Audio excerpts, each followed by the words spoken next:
University of Edinburgh. My name's Abby, and I'm really excited to be moderating this panel today. For those of you who are tuning into Millie for the first time, we're a company dedicated to building a global community for students all over the world. So this is why we host these panels and webinars every Saturday. So if you're interested in watching any future events, do give us a follow on Instagram at @millie_school and @millie_group for updates. There you'll find all the information about upcoming events, the panels, and the webinars. So for today's panel, we'll start off with our pre-prepared questions, but please feel free to submit your own questions in the Q&A in the chat functions, and we can kind of incorporate them as we go or ask them towards the end. They can be questions for a specific panelist or general questions about Edinburgh University. Please feel free to ask away. So today we have four really interesting panelists studying different subjects at the University of Edinburgh, and we're really excited to hear all about what they have to say about their experiences. So we will start off with some introductions. Could the panelists introduce themselves by telling us your name, the city you're in and from, what you study, and one fun fact about yourself? We will start with Tulsa. Hi, so my name is Tulsa. I'm currently studying international relations and international law at Edinburgh, so I'm in Edinburgh right now. I'm from Maldives and Singapore, and one fun fact about myself would be that I love everything that has matcha in it.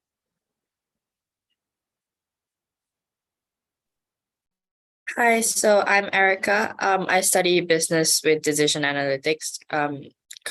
Just finished my third year, going into my fourth and final year.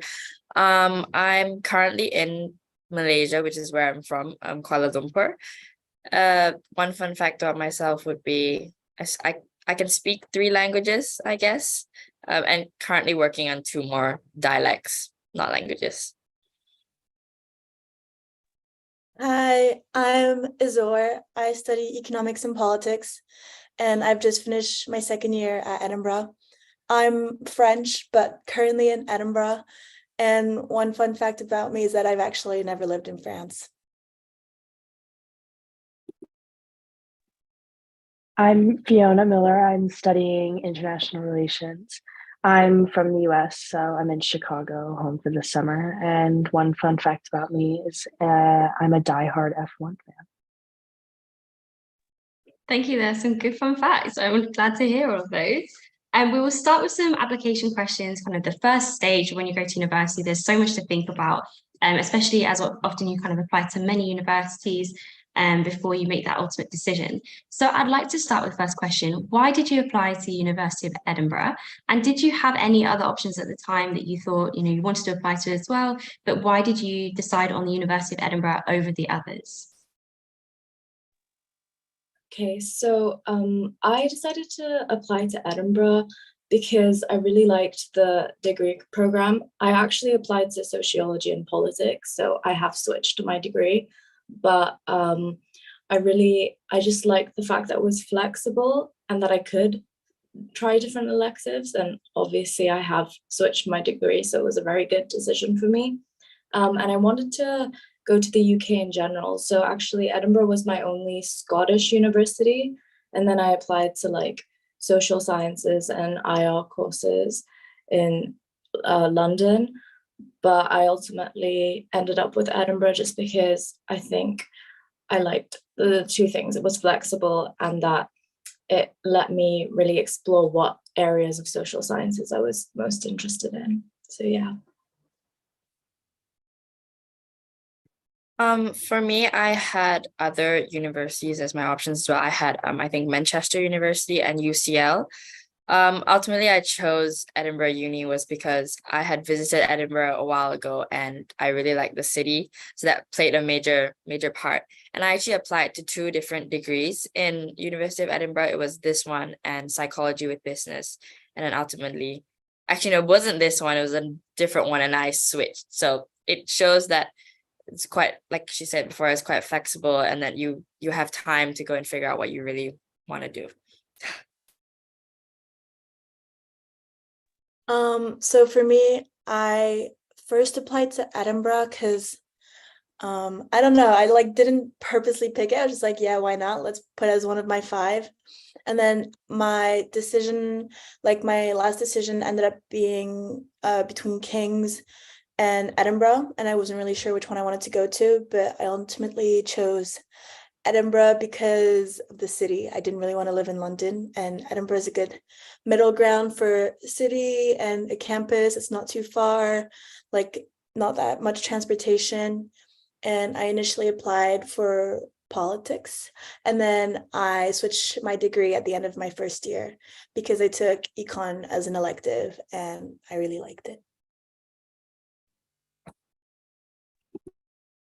Mine's pretty similar to both Erica and Ezer, but I applied to Edinburgh just based off they had a good reputation for my degree program and their flexibility within their degrees.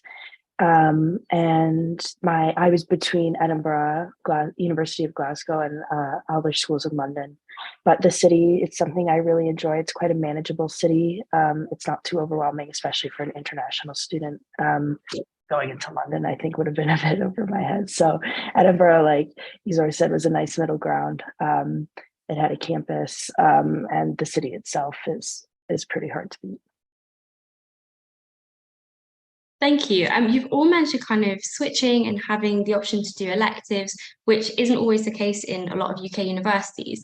And I know in, for instance, the Scottish system, you have the option often for a 4-year degree program. So do you kind of, if you're on the 4-year degree program, is this a kind of a reason why you were attracted to university? Could you say kind of how that works? And if not, could you just talk about the electives? So what are your options for electives, and how come it's so flexible that you can kind of switch degrees? I think that's something that might be quite particular to Edinburgh. I think in terms of the 4-year, like it being a 4-year program, I definitely think it's like such a good option if you're not entirely sure what exactly you want to study and where you want to like specialize. And because like in terms of electives, I think especially in first year and second year, you really can choose anything.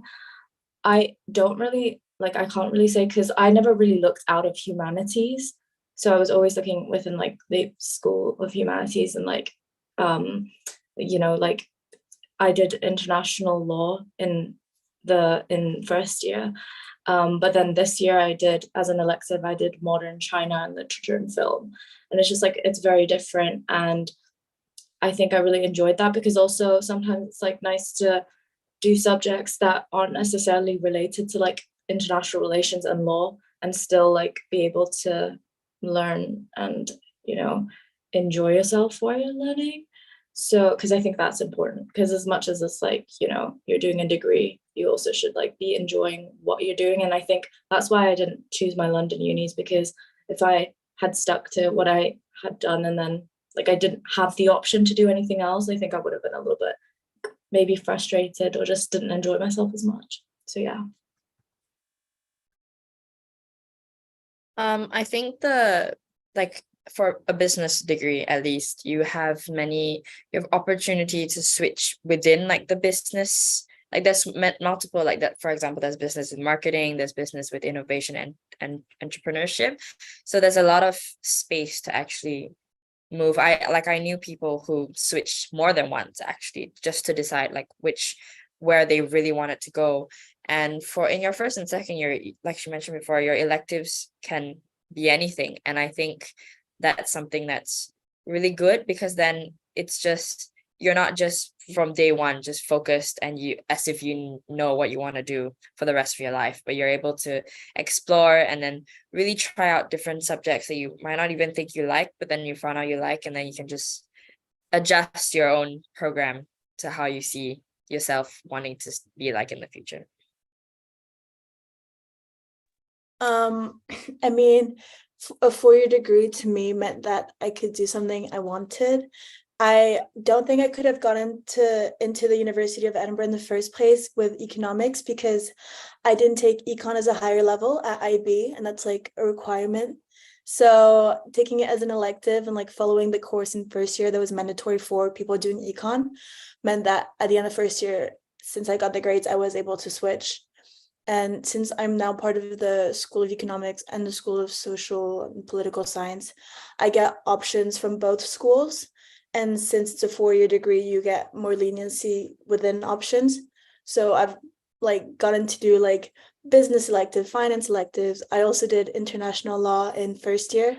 So you get a whole lot more variety, to be honest. And I don't really see myself ever having done a 3-year degree and like finishing university next year. Like, to me, this just sounds crazy, but yeah. I agree with everything that's been said. And for my electives, I chose to continue Spanish, which I'd done through high school. So for me, it was great to be able to continue studying a language, even though it wasn't a part of my degree. But I think something that's important for students that may not know what they want to do is to be fairly intentional with their elective choices, in terms of if you do have a relative idea of you want to specialize in something else or possibly add something onto your courses study, you do need to be pretty intentional about which electives you're choosing to kind of lead you in that right direction and make sure that you have the prerequisites needed to change your degree, move schools, whatever it may be. But yeah. It sounds like the electives really give you a chance to explore kind of in the education different aspects and then, decide gradually, because a lot of our students might actually not know what they want to do necessarily.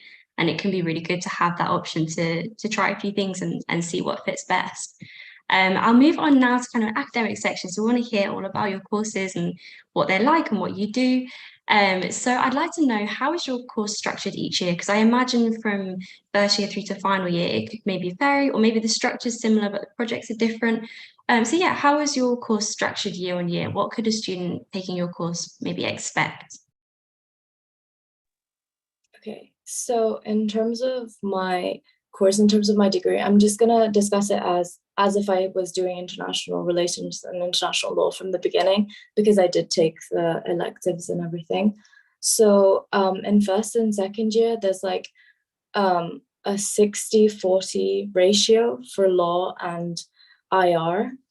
And basically I do like the generic IR, politics and IR courses, which I'm pretty sure Fiona and Azure would have done as well. And it's just like, it's very generic and introductory, and it's really good if you haven't done anything politics or IR like before you came, because I mean, I did IB global politics, so I was like, it wasn't entirely new to me, but it was good as a refresher. And it's very essay based. We don't really do like group projects and things like that, and our first year was affected by the pandemic and we had restrictions and stuff, so we didn't actually go to lectures. It was very just like watching lectures and then writing essays.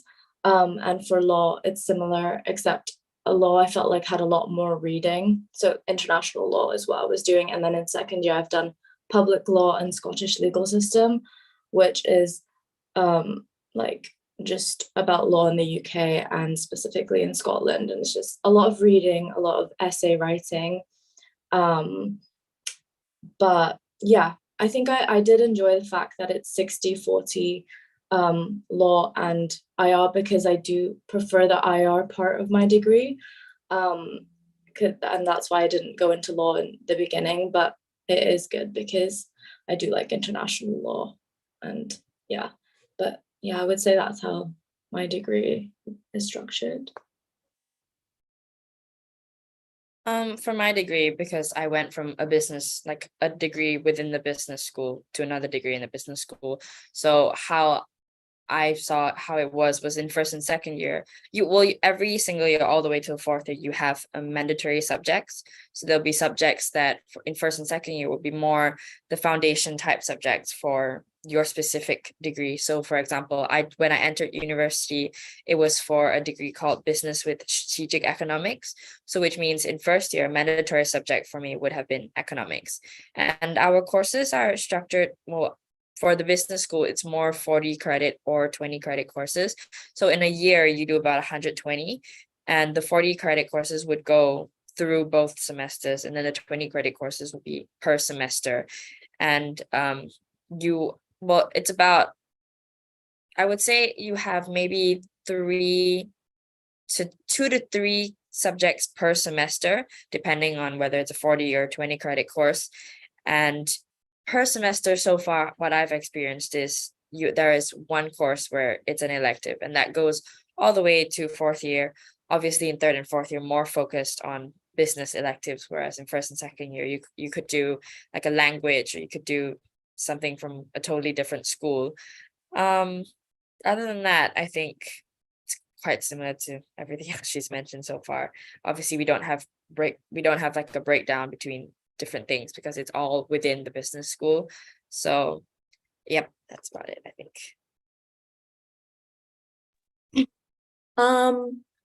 Me personally, so I did only politics in first year, but I still did the mandatory economics and politics courses. But switching to economics and politics, I think it's slightly different than just politics. But for first and second year for econ, there's a mandatory 40 credit courses, so whole year courses that are called Econ 1 and Econ 2, which is basically introductory macroeconomics and microeconomics. And then you also get mandatory statistical methods of economics courses in second year, semester 2. And so first year was very politics heavy, second year is very econ heavy.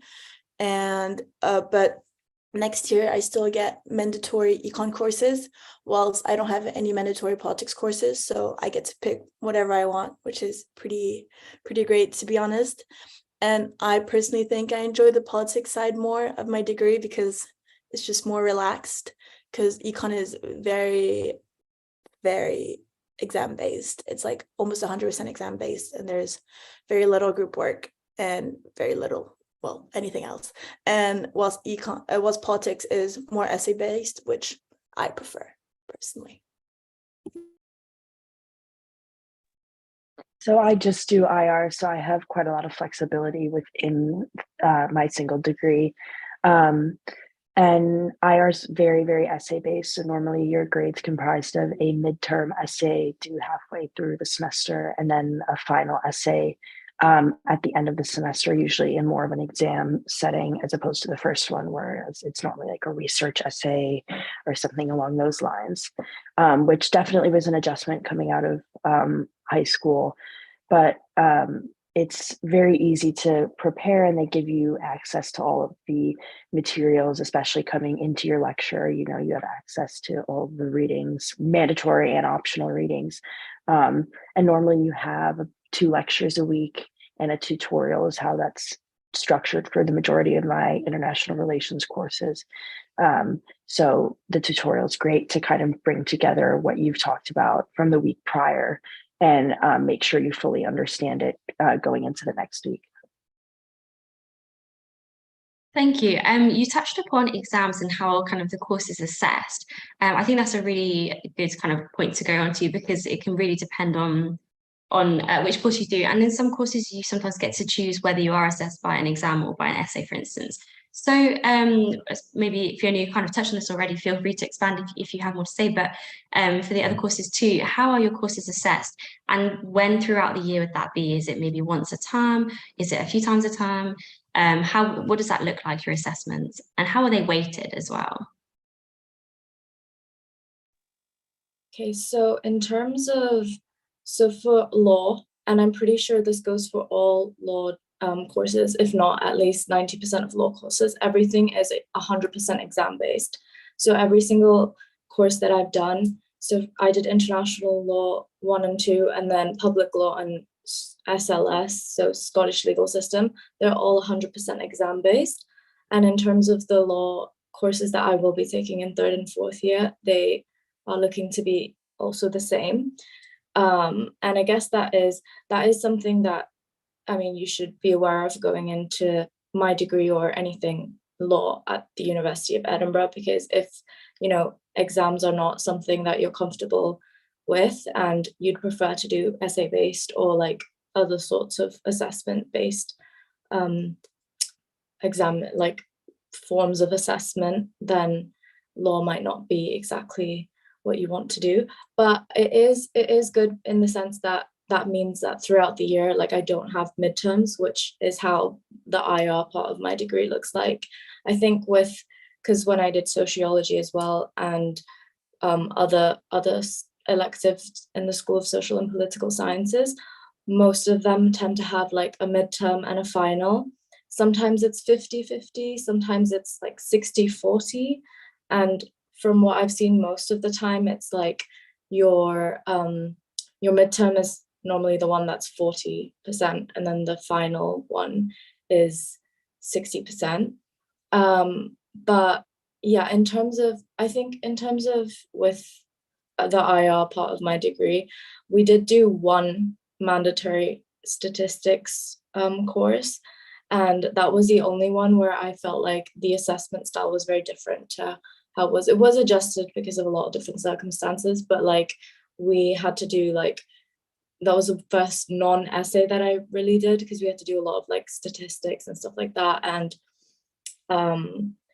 the good thing about it is because there's that breakup of like 30%, 70%, 50%, all those breakups, it does make it a lot easier to deal with. I think personally, I'm just someone who prefers essays and assessments, and I really do feel a lot more comfortable when my course that I'm doing, whatever it may be, is split across different percentages, because it is very stressful when it's like everything is based on one exam or one assignment. So yeah. For my degree, I think it's a mixture. I don't believe we have any courses that are 100% exam based, but I think the most common type of split would be 50-50 or 40-60. And it's quite common for us to have no exams for our courses. So I think this year I only had one exam in the entire year, and that was a 50-50 split. So it was 50% group project and 50% exam.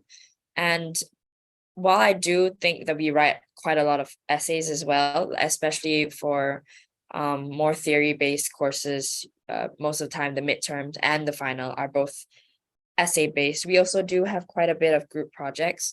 So we have a mandatory research methods class that you do, the first one in second year and then the second one in third year.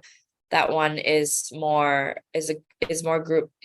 grouped and individual. So I believe like what I did for this year was the 40% was a group report that we had to do, and obviously it included like research methods, so in preparing us for our dissertation next year. And then the 60% was your own research, something like that. Whereas you have other courses that are just completely essay-based, research essay-based. I think it's quite research is very heavily emphasized on in the business school. So it's quite common that you get a question that was like touched upon in class, but it wasn't expanded on in class, and you have to go and do your own research to go and find out more about that specific topic before writing your essay. So I would say that's how a business degree is structured. So econ is very exam based. So the 40 credit courses, they're a whole year, and you get one exam in December, which is 25% of your grade, but it's not a force fail exam. So force fail for econ is 40% or lower, and it means you have to resit in August. And then so 25% of your grade is the December exam, 50% is the end of course exam in May-ish.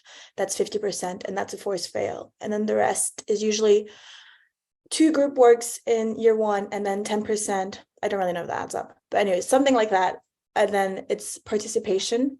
So it's every week you have to submit a homework kind of, and then so you get half a mark for that, and then half a mark for attending the tutorial the week after.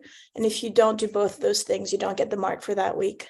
So that's every week you have to do that. And for politics, it's actually kind of similar. So it's 40% midterm essay, and then like 50% end of semester essay, and then 10% participation. That's what it was for me, at least. So participation was graded, and it wasn't if you attended, it was how well you participated within the class. So you had to like contribute and stuff. And I actually had like one teacher at one point who like put like a little stick next to your name every time you spoke, which, was a bit stressful. So there's definitely good and bad participation marks. And then, so last year for econ, since it was exam-based, it was actually still online, so that was a bit better. But this year I had like a finance exam, an econ exam, another finance exam, and my stats exam, and these were all in person. So in the exam hall, so it was definitely more stressful than having them online. So if you don't like exams, then like con is not for you, especially if you don't like in-person exams, because they're all in person. Yeah. So international relations is similar to politics, and what Tulsa was saying initially at the beginning, that normally it's split between a midterm, final, and participation. But the participation mark isn't as stressful as I thought it was going to be. It's about the quality of what you say. So about like integrating the readings you had to do. It's basically ensuring that students don't just raise their hand and say, I agree, and think that they'll, get that participation mark. But the midterms and or your final exam that's essay based was something that was new to me, having an essay exam, but they're set up in a way where you still get some flexibility within the exam. So normally you have a set amount of time, maybe 3 hours to write 2 short essays, and you get a list of questions. So you get to choose and you have time to kind of work with your notes. They're usually open note if you're not taking them in an exam hall, if they're done virtually. But they're very laid back. You get choices and questions. But yeah, your grade is usually comprised pretty wholly of your essay marks. So if essays are your strong suit, then that would be definitely something to consider. Thank you. We'll move on to kind of the environment that you study in, because a big part of choosing university is not only the course, but also where you'll be living and what it's like to study there kind of as a whole. That becomes your new home, essentially. So I want to know kind of about the accommodation, particularly in first year, but also after that. You mentioned it being a campus university. So where would you live in first year, when you first arrive at the university? And also, how does the accommodation change throughout the course? So for me personally, I was in catered accommodation in first year. So there's only one catered accommodation. It's called Pollock. And it's like a compound where there's a lot of different houses inside. And then there's like the JMCC, which is where everyone goes to eat. And I think, I'm not sure if this is how it is for everyone, but like when you apply, no, actually, I think this is how it would be for everyone. When you apply, you kind of put in your accommodation choices, and then I had 5 choices, and of those 5, like you get to choose if you want self-catered or catered, and you can put like, whatever ratio you want. So I think I did 2 catered, so 2 of the different houses in Pollock, and then 3 self-catered, and then you get your accommodation. And and all the accommodation is like across the city, like center. I know there are a few that are a bit far out, but I think most of them are like within a 20-minute at least radius walking to campus, because Edinburgh is like a city campus, so it's just campus buildings across the place. And I did enjoy, I think there are pros and cons to all types of accommodations, and I think I did enjoy the fact that I didn't have to worry about having to cook my own food and things like that, because it was the first time I was living by myself. And Pollock as a catered accommodation is also good in the sense that you get to meet a lot of people, which I know self-catered accommodation, that's where it was like, that was a big issue with it, I guess. Not like issue, I don't want to say, because obviously I wasn't in self-catered, but a lot of my friends who were in self-catered said if you want someone who takes the initiative to go out and meet people, especially because it's kind of scary when you've just come to a new city and you're at a new place, if you don't take the initiative to go and meet people, it's hard to meet people. We just came out of a pandemic, so in that sense I did enjoy being in the accommodation that I was, but for those benefits. But then in second year and third and fourth year, you can still go through the system, if I'm not wrong. There are like ways, but you can't go into Pollock again. Like, you can't be in catered accommodation, but there are options for self-catered, which is like provided by the university, but it's a lot harder to get because they prioritize first years. So most people just go either into a flat with their friends or like third-party student accommodation, which is what I'm doing right now with my friend. So yeah. For me, I also spent my first year in Pollock Hall's catered accommodation as well. But for me, because I spent my first 2 years in the pandemic, so I think my experience in Pollock Halls is quite different compared to when it was without the pandemic. For us, it was really hard to meet new people, especially since you had all your classes, inside your room. You just went to the hall to eat, but then you guys were separated because you couldn't really, we had to do social distancing.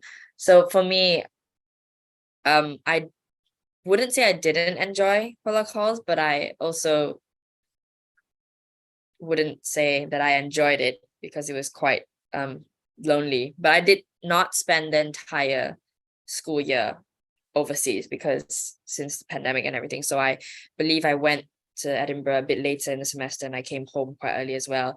And then in second year, I think one of the ways you can actually go back to Pollock Halls is if you apply to be an RA, which is the resident something, like the person who's in charge of like a specific hall. I know friends who do that, but I also think majority of the people will move out into private accommodation or third-party student accommodations. So that's what I did, and I moved out with a few of my friends, and I've been there since second year. And I think people sometimes do still move like between second and third year, but for me, I'm just choosing to stay in the same place from second all the way to fourth for convenience sake, and also because it's a bit difficult to find private accommodations, especially now, because I think there's quite a lot of people looking, so there's a bit of a shortage. So that is definitely something that you want to look into early. Maybe not for first years, because first years you have student accommodation options, but once you think of moving out, I think it's good to look into it early to make sure that you can find a place. Me personally, I was in self-catered and I loved it, so I can vouch for that.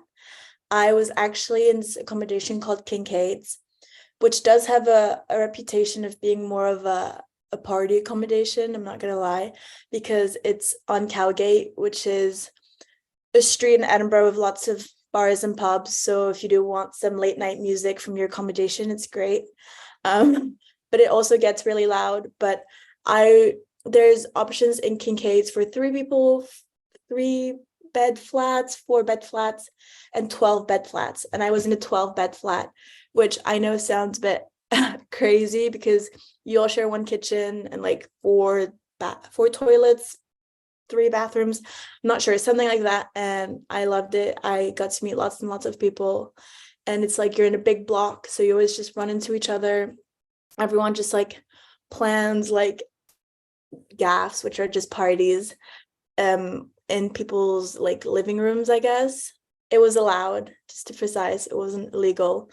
It wasn't encouraged, but it was definitely allowed. So that's how I met most of the people I know now, to be honest. And so that's how I met the people I'm currently living with this year and also will be living with next year. So I thought it was pretty social personally, but I know different accommodations are pretty different. So some of the ones where it's further out from city center, I know can be less sociable because some of them are more studio-like, so you have your own kitchen. So obviously it's harder to meet people, but since there were 12 of us, we all just met up in the kitchen all the time, cooked together, went out together. So yeah, it was great.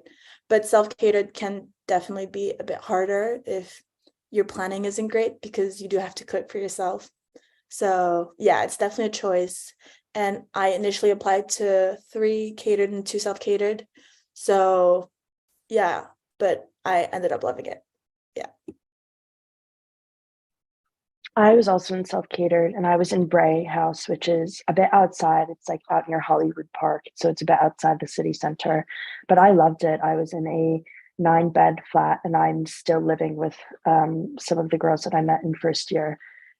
So I really enjoyed having like a communal living room, or everyone's schedules align more or less. So everyone would be in there cooking breakfast and dinner and you chat. And I found that it was very social, but again, outside of your flat, if you want to make friends in your building, it is up to you to kind of initiate that. But in your first year, everybody's doing that anyways. Like that's just kind of the nature of first year. You're just reaching out to anyone and everyone to make plans.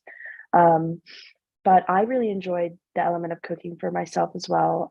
It's a good life skill to have, and I would rather learn it in that controlled kind of environment. But yeah. Thank you. Sounds like there's a lot of choice in terms of accommodation, depending on what you enjoy. And a lot of it sometimes is a bit of a lottery. Wherever you get placed becomes home. So that's also kind of a good thing to remember. But it's nice to hear about all the different options that you have. I think it's also important to touch upon kind of advice and support, because although you'll leave home and you'll be adults, it's hard to suddenly go to a new city and not have any advice or support about issues to do with maybe non-academic issues, for instance. So are there resources at the university where you can go to maybe get advice about accommodation if you're struggling to find somewhere to live, or non-academic issues such as mental health support or advice, if you're struggling at university outside of academic issues? Are there resources? Are you aware of them? And if not, what do you think there should be more of? So in terms of advice, actually, there is this like place, a part of the uni called the advice place. And it's just like, it's the place where you could go for it. But actually, me and my flatmate that I'm currently living with, we had questions regarding accommodation actually when we were finishing first year to go into second year, because we wanted to know about the university's accommodation for second, third, and fourth years.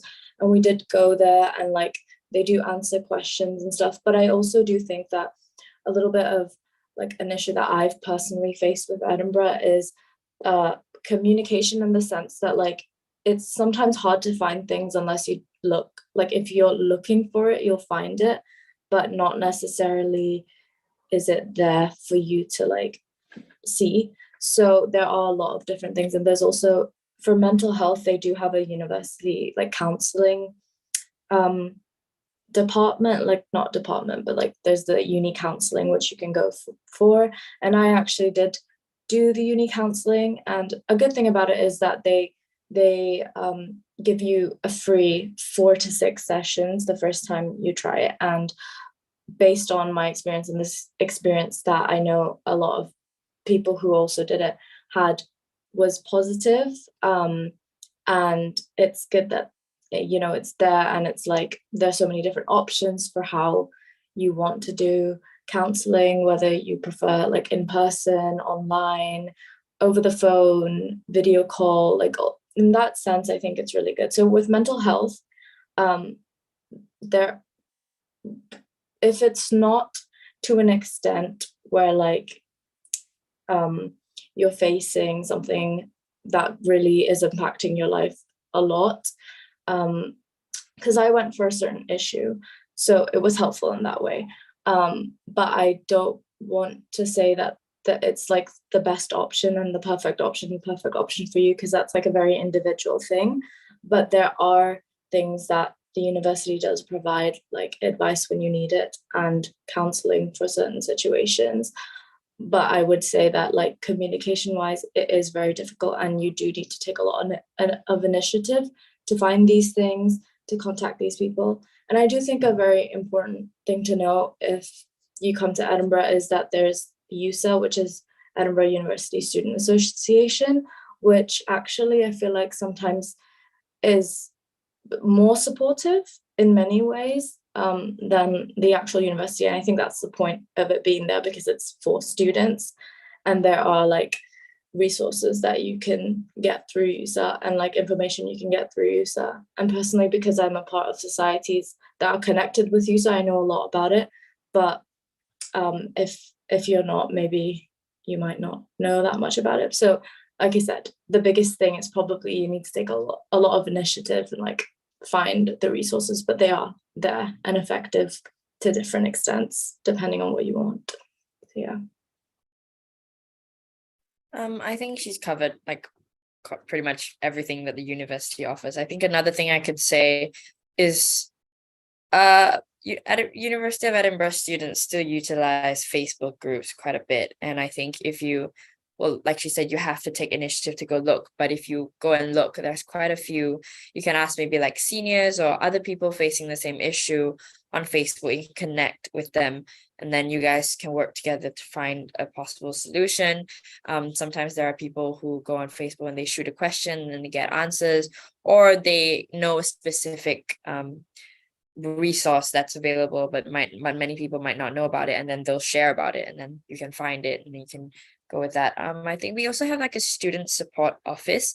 I'm not sure if they're specifically for academics or not, but I do remember seeing that there's quite a lot of issues that if you email a certain person of authority, and they might tell you to go to student support instead, because then they will be able to guide you better to do whatever you want to do. Other than that, I think asking around is also really important. So, well, obviously it takes a lot of initiative. It's not just there for you to stumble upon, but it's there if you go and just look for a little bit, and you will be able to find something, because the university is quite open to, especially for mental health. The university is very encouraging in terms of remember to take care of your own health as well. So for example, like deadlines, they're quite, I wouldn't say they give out extensions really easily, but the university is very understanding if you're facing a certain thing and you need like an extra week or you need an extra few days off. They're quite lenient in that way, as long as you give your reasons and your reasons are valid. So I think the university is good in that way. Yeah, I mean, I think the special circumstances system and extension system is pretty well developed at the university.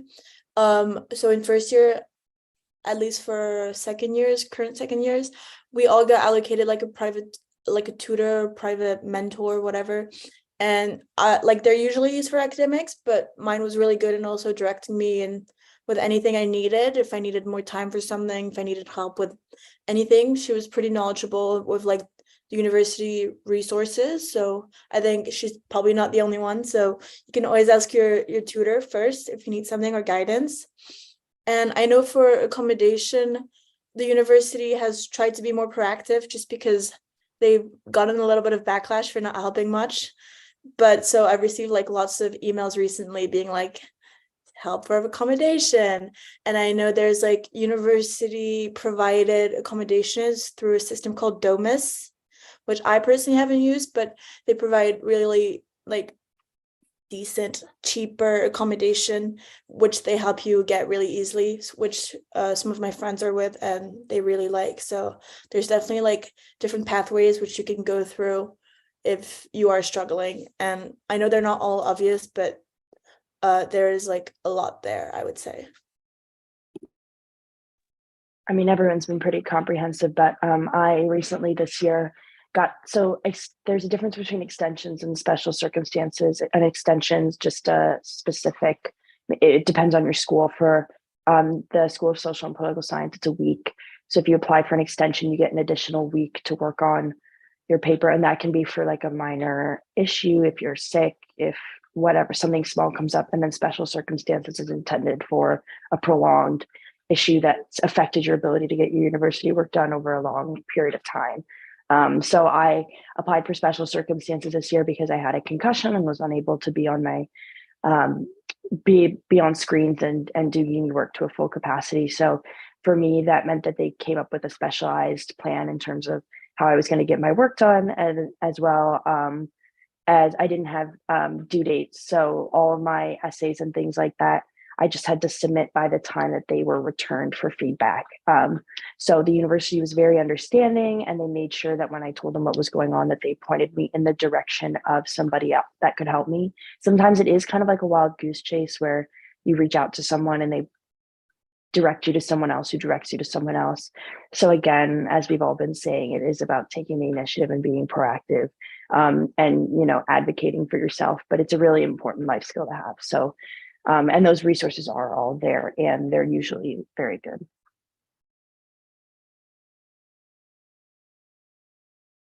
And so in terms of kind of the extracurriculars, so a big part of university is kind of the extracurriculars and the societies you can get involved with. That's a big part of a lot of people's experience. What clubs or societies are you involved in on campus? And kind of how did you decide what you wanted to try? I'd imagine there's so many to choose from. How did you decide what to get involved with? I think for me, I really enjoy the society side of life at the University of Edinburgh. In terms of the societies that I'm involved in, I'm actually, so this year I was, one of the big societies that I was involved in it's called Girl Up Edinburgh, and it's like a UN Foundation organization, and it just is involved with advocacy for gender equality, and that's just something personally that I'm passionate about. So I've been involved with it since the beginning of second year, as on like the committee, and I'm going to be continuing to do that in third and fourth year, hopefully. And I think it's just a great way to meet people. And the way that I got involved in the society, so I've also been involved in the Diplomacy Society and the Singapore Society through freshers of first year, because I think what's really good, for me at least, with Edinburgh is I think they do put a lot of emphasis on freshers. And like when you come in and they're not really for first year, because first year was like impacted by the pandemic, but in second year, like there's this whole week dedicated to learning more about societies. There's fairs that go on, and a lot of societies put on their own events. So like me being involved in Girl Up this year, I'm already planning for freshers events, and same for Diplomacy Society for next year. And it's like they're registered under USA, which is the student association that I mentioned before. And it's just like, I think there are a lot of there's a variety of different societies that you can be involved in. And there are things from like the Disney Society to the Diplomacy Society. Like it's just very broad, and it is the students themselves that take the initiative. So it's less about like the university, because if you're going to a society and you're thinking like whether or not it's good, it really depends on who's running it, and who's involved in it and how big of a community it is. But it is a great way to, look into your hobbies, but also to find people who are like, who bring you comfort and stuff. Like that's why I went to the Singapore Society in first and second year, because I was missing home a lot. And being there and being able to meet people who are from Singapore or studied in Singapore as well, it was like something that really helped me get through first year. So I definitely think that there's quite a range of societies that you can involve yourself in. And I personally wasn't a part of a sport, but I do know friends who are part of sports. And I think that's also a different way that you can really meet people and then build little communities outside of like what you're doing with your university degree. So yeah. For me, I joined quite different societies. So I was involved, I also joined the Malaysian Society, and then the Malaysian Society puts on a little show every year or so. And so I was involved in that this year, and especially since in my third year was when the pandemic kind of finally wrapped up, and all the societies started being more active. So I also joined the Modern Dance Society, and I was part of an auditioned performance group, and we just did many performances around Edinburgh. And then I'm also in a predominantly engineering society, but I'm part of the business team called Hyperloop Edinburgh. And I think joining the societies is great, because then you meet people who share common interests, you meet new people, and then you meet people from home. Like if you join, for me, I joined the Malaysian Society, and I think it's great, because then I wasn't expecting myself to join so many societies, but then when after I joined, definitely didn't regret them. I spent my third year in a marketing and advertising society as well, and that really taught me a lot, because I went in the society and I became their graphic designer. So that definitely brushed up on a lot of skills.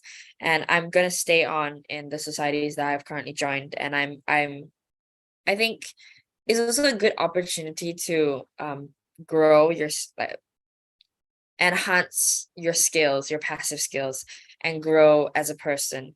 Because, for example, when I joined Hype Society, I joined their marketing and definitely learned a lot, definitely brushed up on a lot of my skills, especially Canva. And I'm staying on for my final year as the head of marketing, so part of the committee. And we're like, until today, even during the summer, we work together and things like that. So I think it's great that you have that. There are other things besides your course that you're focused on, because I think if you just focus on your course and in your work, it's really tiring, and it can get really, not boring, but it can get really tedious to do the same thing over and over again. So I think it's great that you have many other things that you can join and be a part of, as like other communities besides your course mates, for example. So yeah. Yeah, I mean, I agree. And every year, the university, or I think it might be USA actually, so the Student Association, puts on like a fair, and like every day there's like different. So this is during Freshers Week, like an activities fair, and every day there's like different like types of societies that present, and there's like there's sports related, there's like academic related, there's like there's just so many. Honestly, there must be like over 150 different societies to join. Some are big, some are small. So last year I joined the French Society and the Politics Society. I think, yeah, SPUS, something like that. I think, well, it's Politics Society. And there's so many different events. And then this year I joined the Econ Society and Women in Econ Society. So there's honestly so many different events. A lot of them are speaker events, which for the Politics Society are really, really interesting. So it's people you wouldn't really have the choice to like meet or interact with otherwise. So I think it's really cool, most of the events they put on. And I personally haven't joined any sports societies, but I heard that like most of the sports societies are super inclusive. So there is like really high level sports in Edinburgh, like rugby and football, some of them are really high level, but there are also like a lot of entry level sports, so there are higher levels within those sports, but there's also like the fourth team and third team, which are like a lot better if you do just want to join for the social aspect, or if you're just not really sure and would just like to try it out. So there's definitely like a lot of different options for all types of interests, really. Yeah, so I think it's super inclusive in that sense. I definitely agree with what's been said about the societies, like the geographic societies. So Singapore Society, Malaysia Society, French Society, and then I was a part of the North American Society.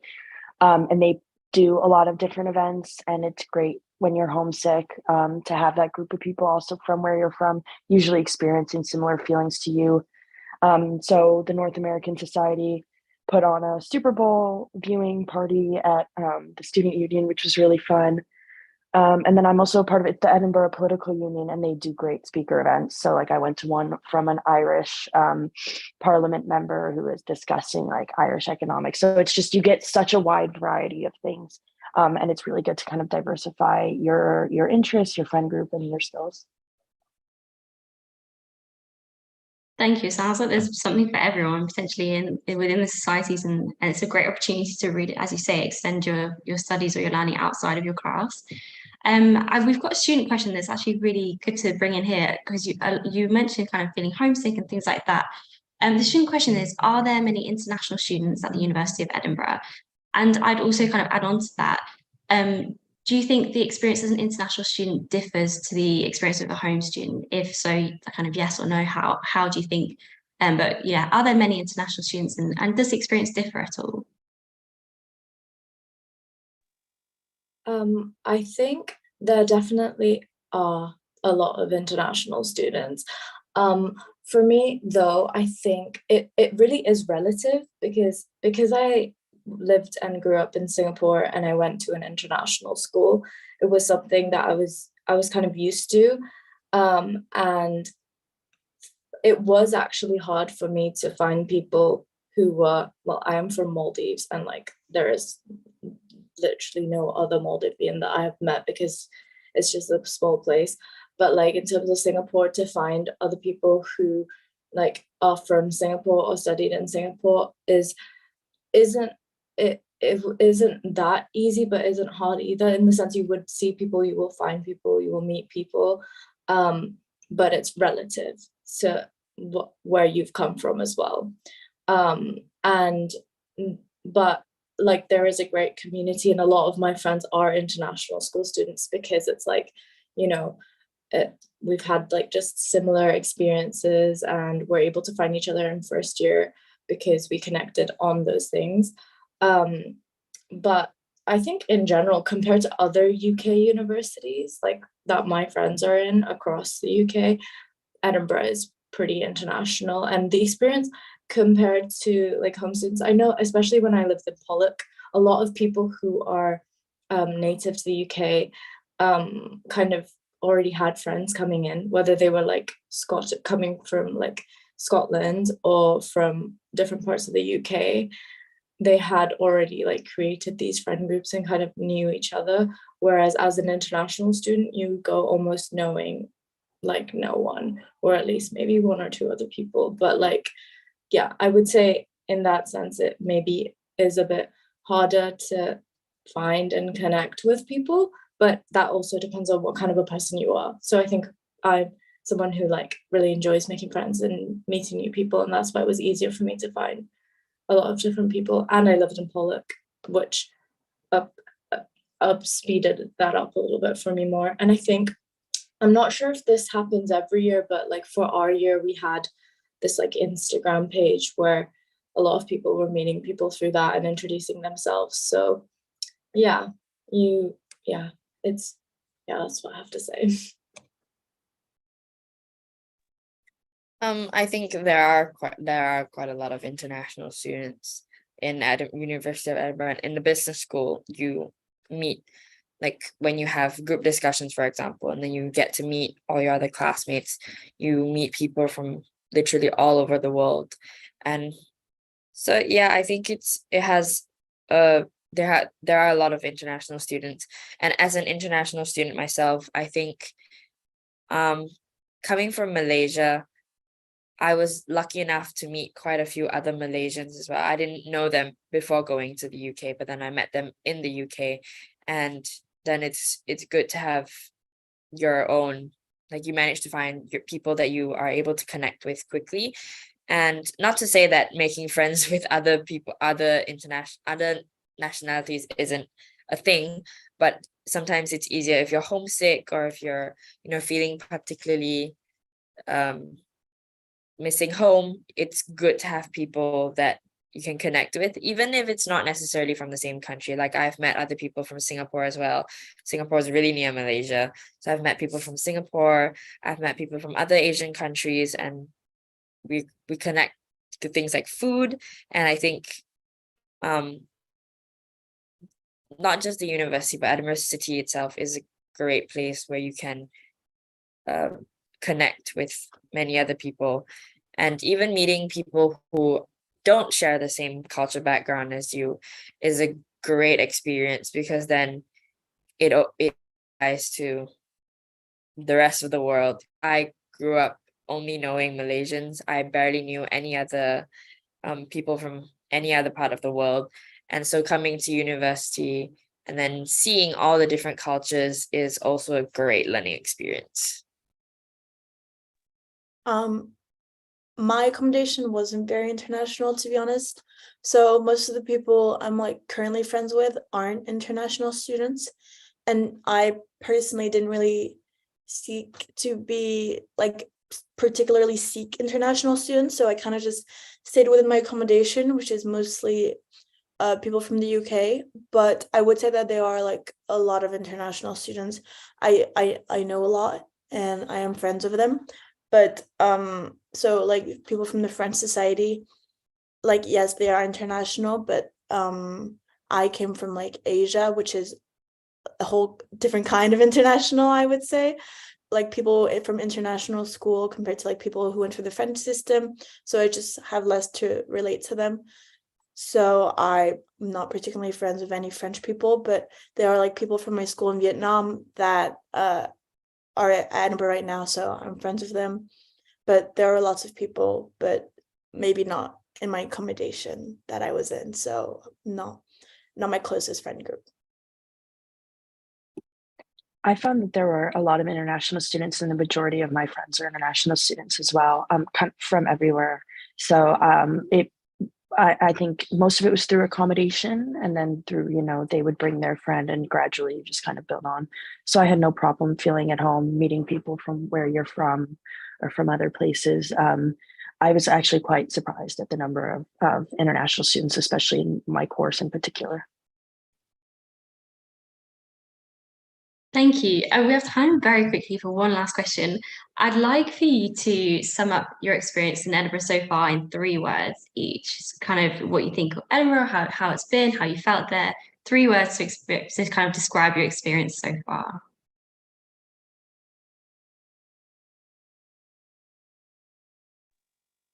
I'm just thinking. Sorry to throw that one on you.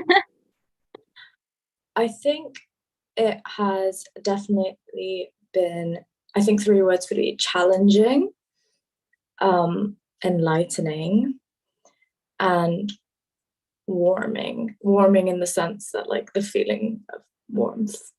Yeah. I can't think of a third word, but I think the first 2 words I would say is learning. So there's so much to learn, whether it's how to be more independent, learning in terms of what you're there to do, which is study. And then there's also learning in terms of different cultures. There's just so many things that you can learn as an international student, I think even more. And I think another word I would describe my entire experience so far is exciting, because it's exciting to get to know more people. It's exciting to, go through life with many other people who are also like somewhat in the same process. It's also really exciting to just try new things. For example, traveling with your friends. Like I'd never really done that before, but then coming to uni, it's opened up so many more opportunities for me to do so. The third word, I don't know. I'm sorry. No, that's great. Thank you. I think my first word would also be challenging. Personally, my course is very hard. But also like it is a whole new life, so you're kind of just jumping into it blind. My second one would be eye-opening in so many different ways. I mean, I had never even been to Scotland before I moved here, so I definitely learned a lot at once. And my third one would be exciting, because I have like done so many new things and met so many new people, so it's like definitely very exciting. Yeah. I would definitely have to also say challenging, just as in moving to a new country and university in general. And I have to agree with Izor on eye opening as well. It definitely is such that you're just learning so much in that time period about yourself, and like outside of university, you're just absorbing so much.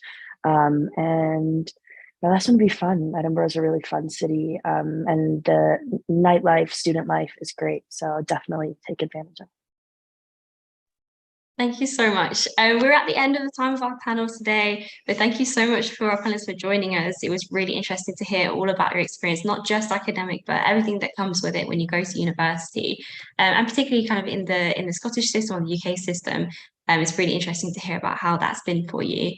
And we've got such good insights on what the highlights are, what the more challenging aspects are. So that was really interesting. Thank you to our viewers for watching today. I hope that you got some really good information kind of to guide your next steps. And if you need any further help with university career guidance, do check out our website and our Instagram. And we've also put the panelists' contact details in the chat bar. So if you want to make a note of them, if you have any questions afterwards, they're more than happy for you to reach out to them and ask about the university, the course, that sort of thing. So feel free to note that down now. But otherwise, thank you so much for your time. We really appreciate you joining us today and sharing your experiences. And I hope you all have a really great rest of your day. Thank you.